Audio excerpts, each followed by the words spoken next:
5 compétences clés que tout investisseur immobilier doit absolument maîtriser.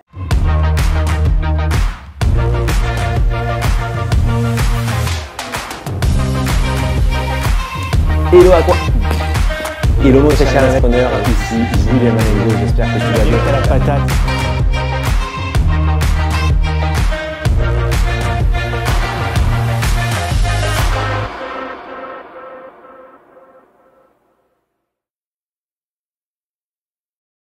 Hello mon très cher investisseur, mon très cher entrepreneur, mon très cher investpreneur. J'espère que tu vas bien, que tu as la patate. Ici Julien, moi je suis ravi de te retrouver dans cette nouvelle vidéo dans laquelle on va parler des 5 compétences clés que tout investisseur immobilier doit absolument maîtriser. Alors si je te fais cette vidéo, c'est parce que je la reçois en commentaire et je me fais un véritable plaisir de répondre personnellement à chacune des questions qu'on me pose et même de faire des vidéos sur des sujets qui me semblent intéressants pour la majeure partie d'entre vous.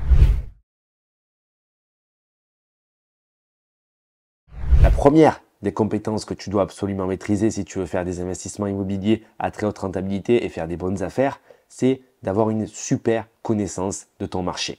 Et ça, effectivement, ça demande du travail. C'est-à-dire que tu dois comprendre les prix moyens au mètre carré. C'est quoi la moyenne? C'est quoi une bonne affaire? C'est quoi quand c'est trop cher?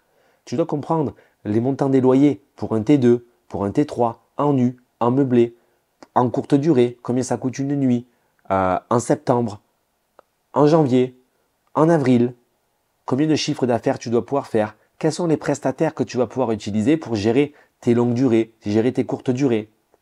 Ok? Tout ça, tu dois absolument le maîtriser par rapport à ton secteur. Et tu dois être capable d'aller dans la ville la plus proche de chez toi qui te permettra d'acheter le bon type de bien pour la bonne type de surface, au bon type de prix, avec la bonne tension locative, comme je l'ai mentionné juste avant. Donc ça demande un petit peu de travail.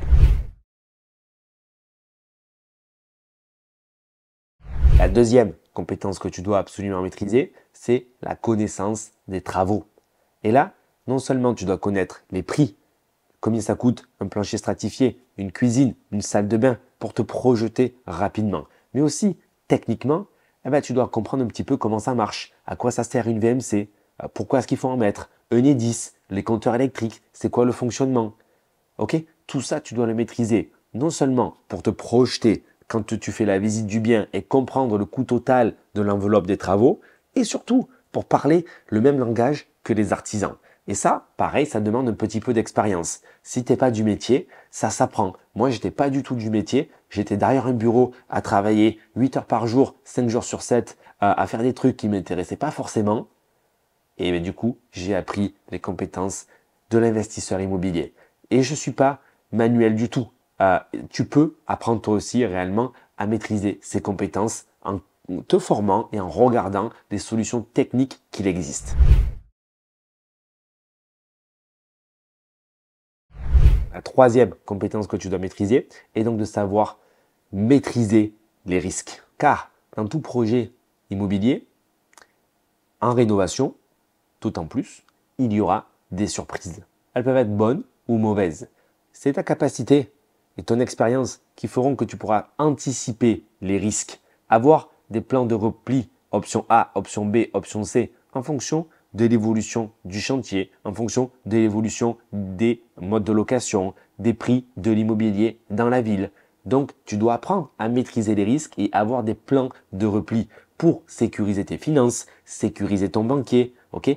Et là, alors, tu pourras investir tranquillement, sans te mettre en danger.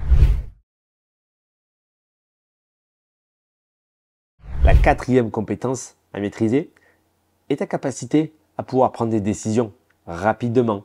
Ok? Je ne dis pas qu'il faut être pressé. Je dis que tu dois être capable de prendre des décisions rapidement. Et ça, ce n'est pas à la portée de tout le monde. Ok? Il faut non seulement avoir une certaine expérience, une certaine compréhension de ce que tu fais, pour avoir une certaine certitude et une certaine manœuvrabilité, adaptabilité, une certaine sécurité à aller vite, mais surtout à prendre des décisions. Si tu ne prends pas les bonnes décisions au bon moment, les biens, ils vont te passer sous le nez, tu vas rater les bonnes affaires, tu vas rater les artisans, tu vas rater les locataires.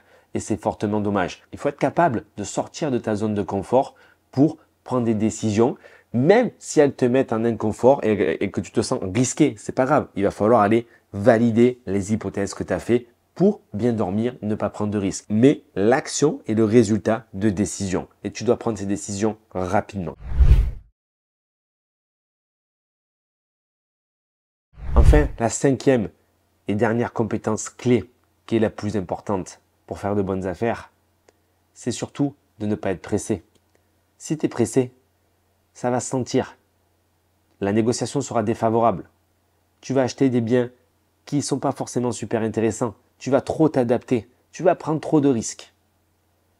Le but du jeu, au contraire, c'est que tu vois beaucoup de biens, que tu fasses beaucoup d'analyses et que tu aies, pareil, des solutions de repli. Si ce n'est pas lui, j'ai ce plan-là. J'ai bossé 2 mois sur lui, ça fait 3 mois que je négocie, ça ne se fait pas parce que j'ai pas la demande de l'ADP ou j'ai pas le PC, le permis de construire ou j'ai pas la demande préalable auprès de l'urbanisme. C'est pas un souci. Je sors, j'ai d'autres plans de repli.